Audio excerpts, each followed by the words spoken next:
Buenas tardes, amigos, amigas. Eh, pues estamos aquí nuevamente con ustedes para comentar pues de los últimos acontecimientos. Hay algunos que llaman bastante la atención por la trascendencia que tienen. Uno de estos acontecimientos se dio hace unos días, concretamente el 18 de mayo, con la visita del secretario de Estado de los Estados Unidos de América, el señor Rex Tillerson. Él, acerca de lo que estaba sucediendo y estaba conmocionando a nuestro país en esos momentos de su visita, fue el asesinato del periodista sinaloense, que todo el mundo ya lo conoce, el dato, el hecho, la trascendencia, y que sigue causando pues indignación por un lado, y sigue despertando mucha solidaridad con el pueblo de México, especialmente con los periodistas de México en muchos lugares del mundo, especialmente en América Latina y en Europa, donde ha habido hasta manifestaciones públicas de periodistas y de los ciudadanos en general de esos países, en Argentina, en Chile, en Brasil, en España, en Italia, en varios países del mundo se ha dado esta reacción de preocupación, de solidaridad con el pueblo de México, y también, por qué no decirlo, de censura y de señalamiento como culpable de esto que está sucediendo en nuestro país del propio gobierno mexicano. En ese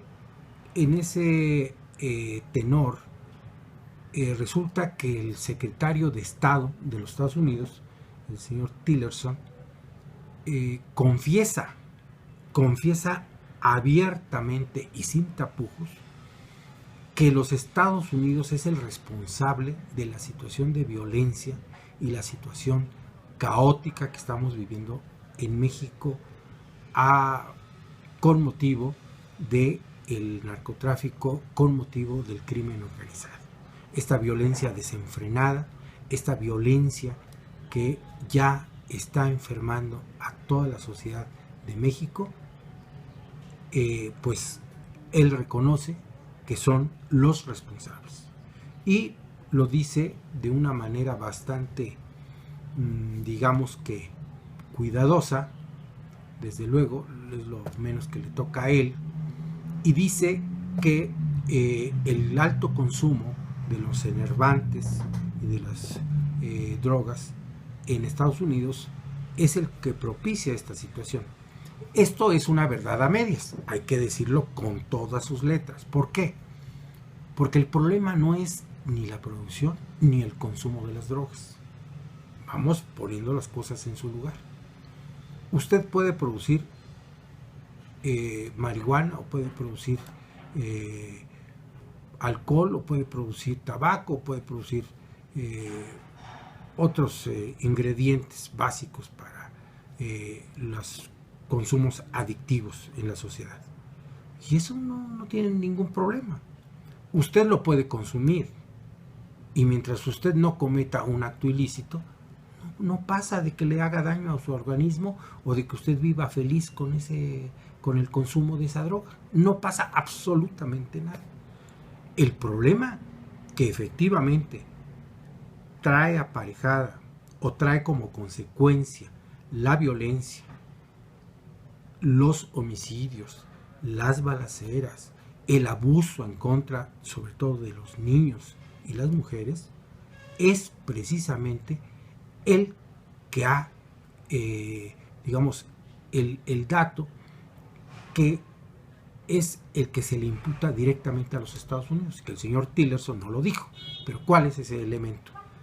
El de la política que los Estados Unidos decidió en los años 60 de volver el consumo y el tráfico de las drogas un crimen, es decir, lo volvió un delito.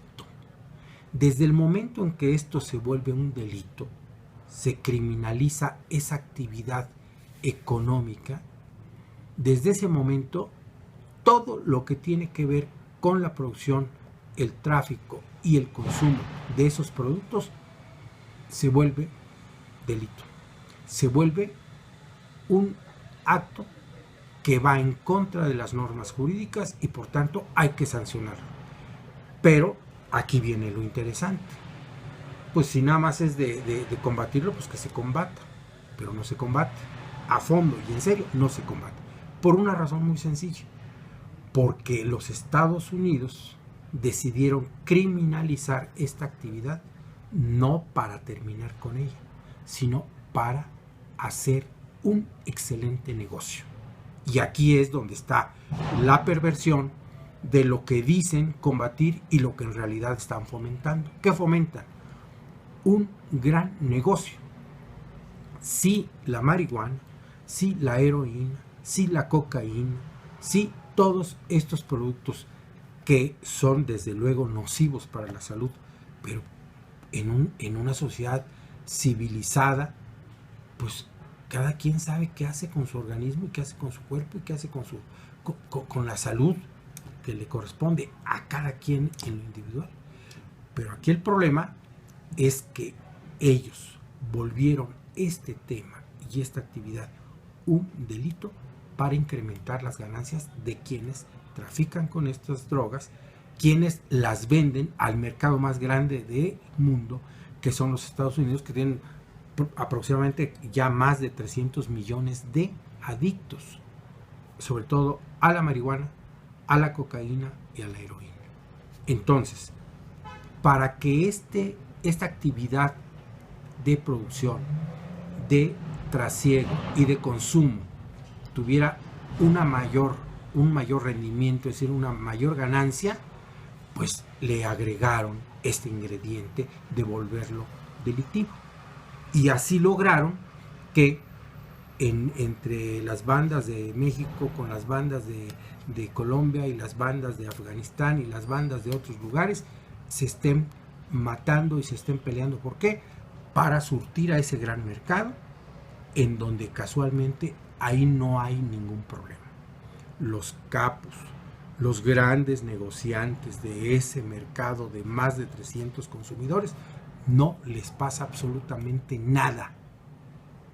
Simple y sencillamente se vuelven cada vez más ricos, influyen en muchos sectores de la economía de los Estados Unidos y sobre todo, ya lo habíamos comentado en alguna otra ocasión, le dan a los 4 principales bancos de Estados Unidos la oportunidad de lavar más de $1 billón al año.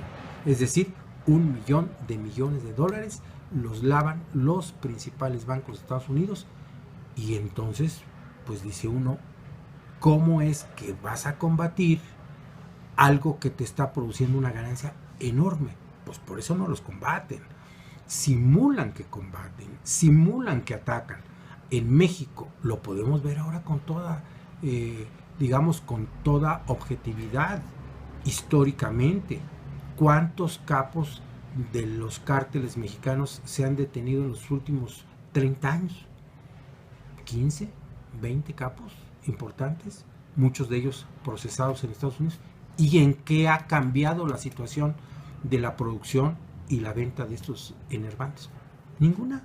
Al contrario, se han mejorado las ventas, se han mejorado las utilidades, sobre todo en los Estados Unidos. Entonces, el señor Tillerson dijo una parte de la verdad. La otra parte no la puede decir porque él es un tipo que está al servicio de los intereses de los grandes banqueros de los Estados Unidos, que al final son los dueños del poder económico y político de los Estados Unidos. Ellos son los que mandan. Entonces, hay que poner las cosas en su lugar para que la violencia se pare, para que ya no haya estas acciones bestiales de homicidios contra personas inocentes o contra profesionales de actividades tan correctas y tan útiles como es el periodismo. No es necesario llevar tanques de guerra. Lo que se tiene que hacer es revisar quiénes proporcionan las armas, quiénes compran los productos de los enervantes, quiénes los distribuyen en los Estados Unidos, que es el mercado más grande. Ya lo dijo hace algunos 6, 7 años que estuvo aquí en México, el encargado del asunto del tráfico de drogas para la ONU. Y él dijo con toda la tranquilidad del mundo: este es un asunto de financiamiento. Si quienes financian este negocio del tráfico de drogas le cierran la llave para que no lleguen esos recursos, se acabó. Y eso nunca lo han querido ver ni el gobierno de Estados Unidos ni el gobierno de México, que hace lo que le mandan los gobiernos de Estados Unidos, y otras organizaciones que supuestamente también están preocupadas por este problema. Entonces, es un problema de carácter financiero, es un problema de carácter humano, es un problema de carácter moral. ¿Por qué? Porque esta es una acción de doble moral. Por un lado, quieren terminar con la violencia y quieren, por otro lado, no hacen nada. Por otro lado, estimulan el consumo y las ganancias para los grandes cárteles y sobre todo para los bancos. No se nos olvide, en Afganistán el producto más importante que logró obtenerse en la agricultura ha sido la heroína y la marihuana, a partir de que los Estados Unidos se posesionan y se quedan con parte del territorio de Afganistán. Entonces, las cosas están claras. ¿Quiénes son los dueños de este negocio y quiénes nos han metido en esta dinámica de barbarie? Son ellos. Por fortuna, ya el pueblo, sobre todo en Sinaloa, está respondiendo. La ciudadanía está respondiendo. En Mazatlán, en Culiacán, en Los Mochis, en varias ciudades de Sinaloa, ya la gente se está organizando para pedir que esto se detenga, que haya paz, que los dejen vivir en paz y que los negocios dejen de estar llenos de sangre. Muchas gracias. Este es el tema que hoy quise platicar con ustedes y nos veremos en la próxima. Hasta luego.